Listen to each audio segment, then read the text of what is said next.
ये 3 फैक्टर्स हमने आपको बताया। चौथा डिप्लोमेटिक सपोर्ट। आप कोई भी इंसर्जेंसी अपने मुल्क के अंदर रह के नहीं लड़ सकते, क्योंकि जाहिर है कोई भी इंसर्जेंसी आपके मुल्क के अंदर से पैदा नहीं हो रही, उसको एक्सटर्नल सपोर्ट होती है। चाहे ईरान से सपोर्ट हो बीएलए को, अफगानिस्तान से सपोर्ट हो टीटीपी को, और इन दोनों को सपोर्ट हो इंडिया से। कम ये 3 मुल्क तो आपके एरिया ऑफ ऑपरेशन में आते हैं जब आप काउंटर इंसर्जेंसी ऑपरेशंस करते हैं। आपको इंडिया को भी डील करना है, अफगानिस्तान को भी डील करना है, और आपने ईरान को भी डील करना है। तो ये आपकी ओवरऑल काउंटर इंसर्जेंसी स्ट्रेटजी के अंदर जब तक एक पावरफुल डिप्लोमेटिक एक्सेस नहीं होगा, आप डील नहीं कर सकेंगे। देखिए, टर्की ने जब पीकेके के खिलाफ घुटनों पे लिया, पीकेके को सरेंडर करवा दिया, लेकिन उससे पहले टर्की ने इराक और सीरिया के अंदर बफर जोन बनाए जाकर अंदर जाके मारा उनको बहुत बुरी तरह।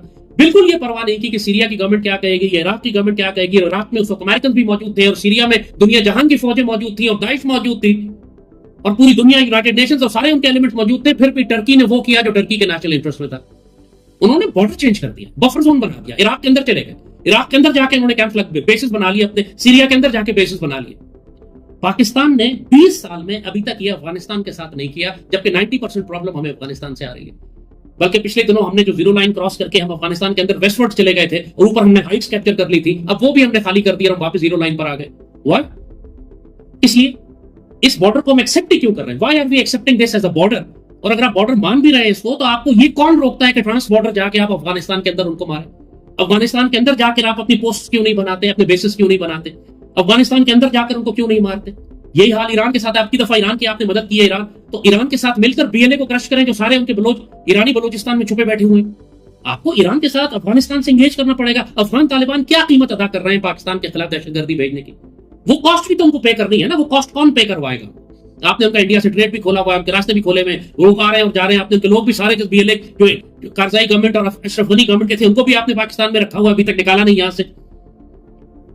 तो काबुल गवर्नमेंट को सजा क्या दे रहे हैं आप इस बात की? वो बहाना करते हैं कि हमारा कंट्रोल ही नहीं है, वो लॉलेस एरियाज हैं, हमारा वो पॉकेट्स है, वहां पे हमारा कंट्रोल नहीं है, वहां ट्राइब्स हैं, वो दाखिल हो जाते। तो ठीक है, अगर तुम्हारा कंट्रोल नहीं है तो फिर वहां पाकिस्तान का कंट्रोल होगा। ये बात हमें करने से और कहने से और कर लेने से कौन रोकता है? दुनिया की कौन सी ताकत है जो पाकिस्तान को रोकेगी कि आप अफगानिस्तान जाके बेस ना बनाएं, बॉम्बिंग ना करें, दहशतगर्दों को वहां ना रोके? ये प्रॉब्लम डिप्लोमेटिक इनिशिएटिव। और यही बात कि जब इंडिया हमारे खिलाफ इतनी बड़ी दहशतगर्दी भेज रहा है, जो कि हम अपनी बाकायदा ऑफिशियली सरकारी तौर पर प्रेस कॉन्फ्रेंसेस में हमने बीएलए का नाम ही रखा है, फितना हिंदुस्तान, तो फिर हिंदुस्तान को जवाब हिंदुस्तान के अंदर क्यों नहीं दिया जा रहा? यह हिस्टोरिकल फैक्ट है कि जब भारत के अंदर सिख मजामत भड़कती है और कश्मीरी तहरीक आजादी भड़कती है, तो पाकिस्तान में दहशतगर्दी कम हो जाती है। तो हमें किस बात ने रोका हुआ है? अब जबकि जंगें शुरू हो चुकी हैं दोनों मुल्कों के दरमियान, तो अभी तक हमने सिख तहरीक आजादी को पूरी तरह भड़का कर उस तरह का आतिशफिशा क्यों नहीं बना दिया जैसे उन्होंने बलूचिस्तान या खैबर के अंदर हमारे खिलाफ बनाया? अब तक कश्मीर की तहरीक आजादी भड़ककर एक और आतिशफिशा क्यों नहीं बन गई? अब तक हमने नॉर्थ ईस्ट में 7 सिस्टर स्टेट्स और नक्सलाइट्स में मिलकर पूरे भारत को आग क्यों नहीं लगा दी? यही हमारी वो पॉलिसी ब्लंडर्स हैं, वो हमारी स्ट्रेटेजिक इंडिसिजन और कंफ्यूजन है कि जिसकी सजा हम काट रहे हैं एक रियासत की हैसियत से।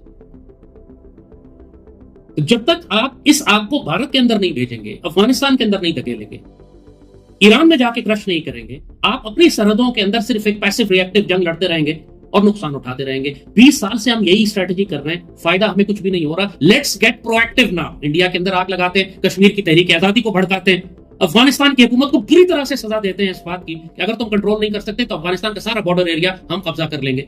जाए वेस्टवर्ड, क्यों जीरो लाइन पे वापस आ गए? जब अंदर पोस्ट बनाई थी तो छोड़ के क्यों वापस आ गए? जिस दिन हमने वो पोस्टें छोड़ी, टीटीपी ने उनको टेक ओवर कर लिया। अपनी पोस्ट, हमारी बनाई हुई पोस्ट टीटीपी ले गई। जब मालूम है आपको कि उस तरफ वो लोग बैठे हुए हैं, तो अंदर क्यों नहीं धकेलते हैं उसको?